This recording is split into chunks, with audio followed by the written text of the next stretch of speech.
Boa tarde. Eu prometo que vou ser breve, porque eu imagino que as pessoas já estão com fome. Tá?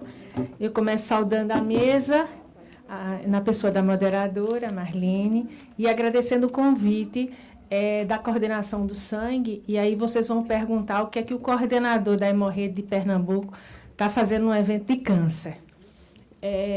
Os serviços de câncer são vampiros. Eles são os grandes usuários da hemorrede brasileira, tá? Mas não é exatamente por isso. A Fundação Hemop. A Fundação Hemop é a fundação que coordena a hemorrede pública de Pernambuco, que tem essa missão de atender a demanda de hemocomponentes e atuar no diagnóstico e tratamento das doenças do sangue. A Fundação Hemop e a hemorrede de Pernambuco, ela tem uma particularidade em relação às outras hemorredes do país. Somos o primeiro hemocentro do Brasil e nascemos uma enfermaria de hematologia, nascemos uma enfermaria de oncohematologia. E hoje temos dentro do nosso complexo um hospital. Né? Então, essa é uma particularidade que a gente não encontra. Imagino que foi isso que o doutor Flávio, o coordenador do sangue, viu diferente e achou interessante a presença de um coordenador da hemorrede pública no evento de câncer. Particularmente que aqui a gente vai falar de oncohematologia. A doutora Andréa já levantou, aí a gente está inserido dentro um pouquinho dos cânceres raros. Né? Para nós, leucemia e linfoma é o nosso dia a dia, mas no universo da oncologia, a oncohematologia ela é de uma ocorrência em números absolutos menor, mas com uma complexidade extremamente significativa quando a gente fala de leucemia aguda, pela rapidez de instalação de sintoma e pela gravidade da doença. Essa é a hemorrede de Pernambuco, a gente tem unidades. Hemorrede são os serviços de sangue, de hemoterapia. De Recife a Petrolina, cobrindo o estado de Pernambuco, lá no Nordeste. Portanto, eu estou trazendo a experiência do Nordeste. Esse é o nosso hospital. O hospital está inserido dentro da fundação e dentro da hemorrede. Ele está colado, fisicamente falando, ao Hemocentro Coordenador Recife, e ele é um UNACOM exclusivo de hematologia.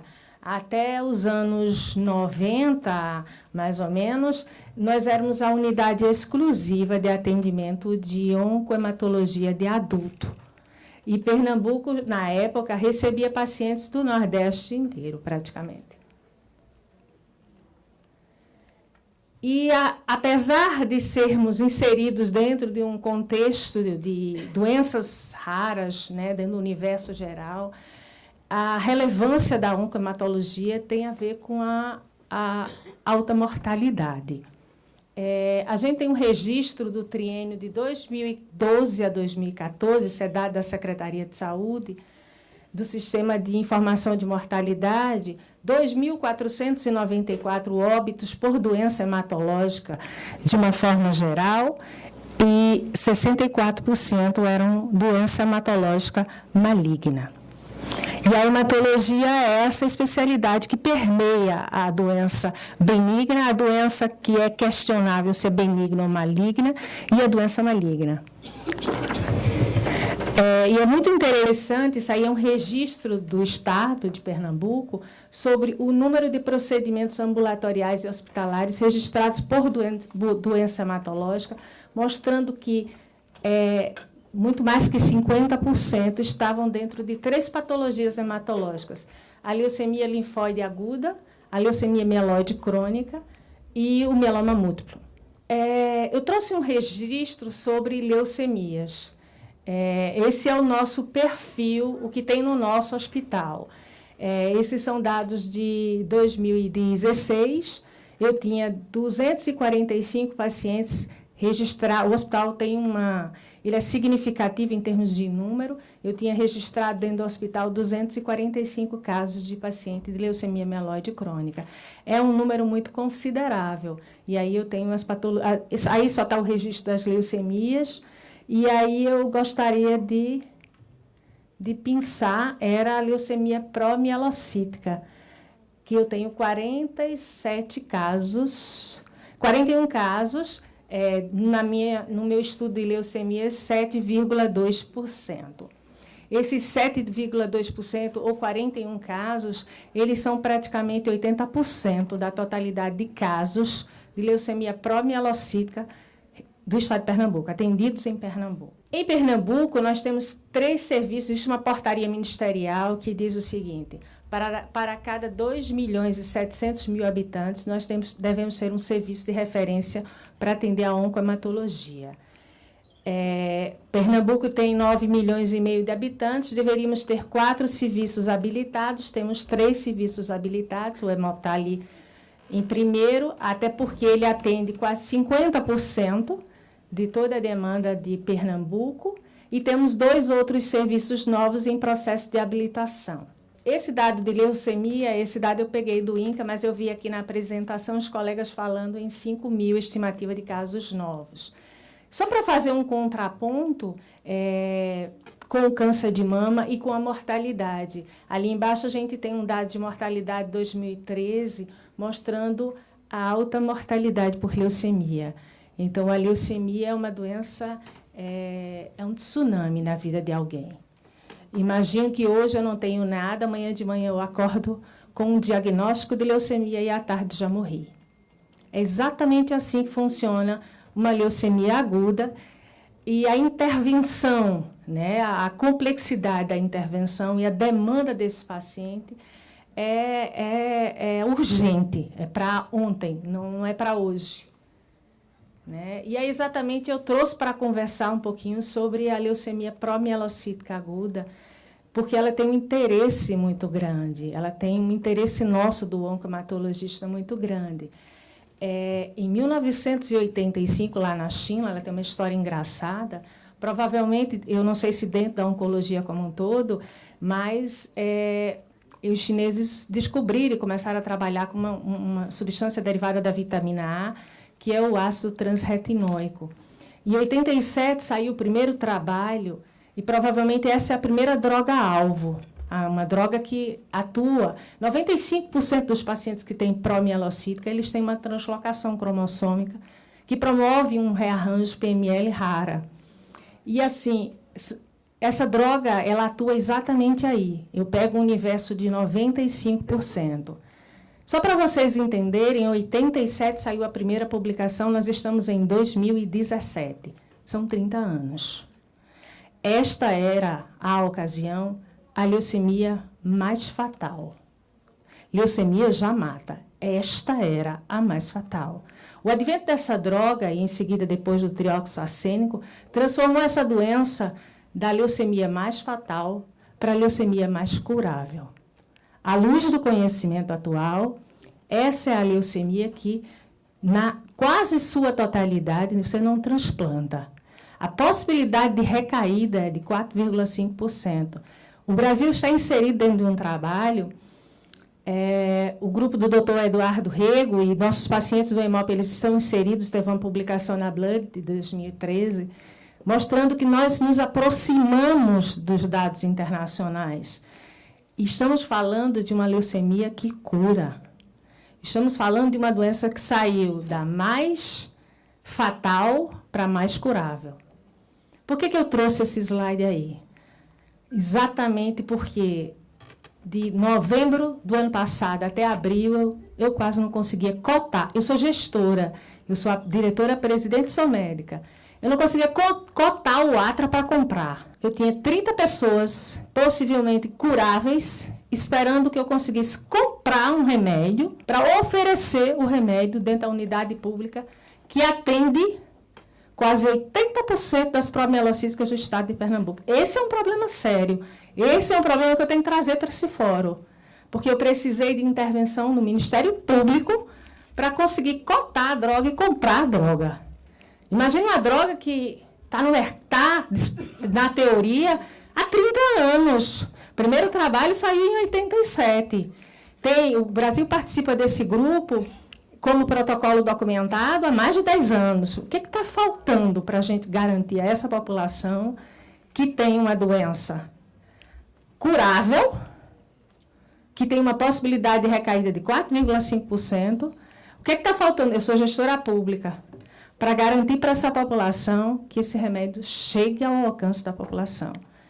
Porque era toda semana a IEDA no Ministério Público, tentando encontrar uma saída para cotar e, abre aspas, obrigar as empresas a apresentarem cotação e proposta para que o órgão pudesse comprar. E, ao final, eu consegui uma única proposta com um único preço e comprei.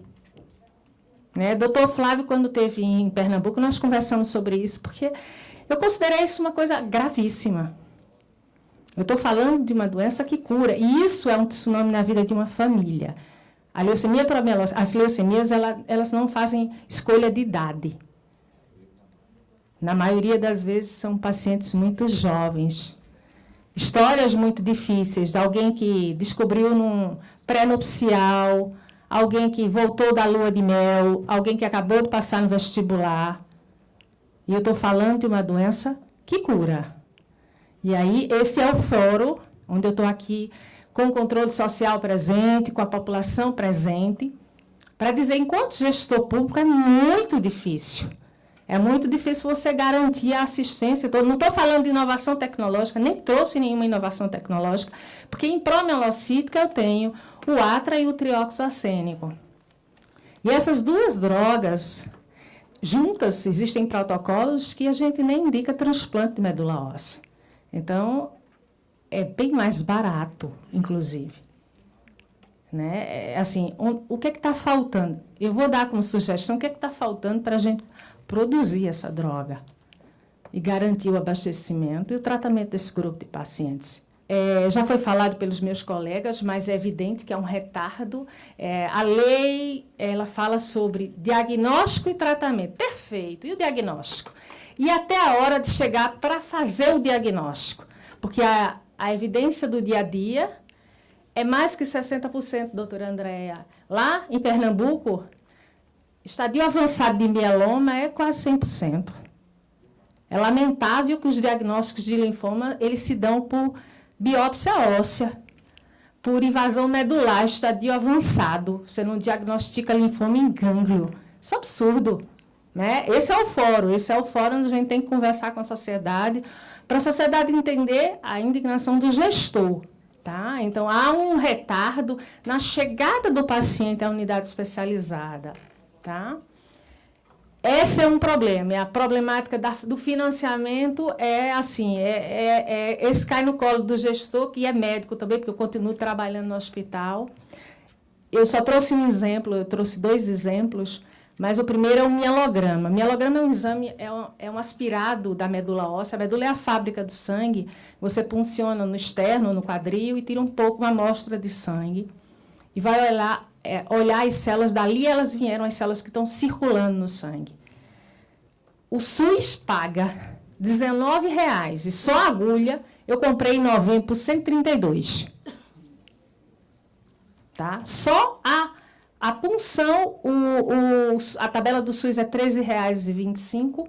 A execução do exame, corar a lâmina e um médico, hematologista, especialista, com treinamento especial em leitura de lâmina, dedicado e treinado, R$5,79.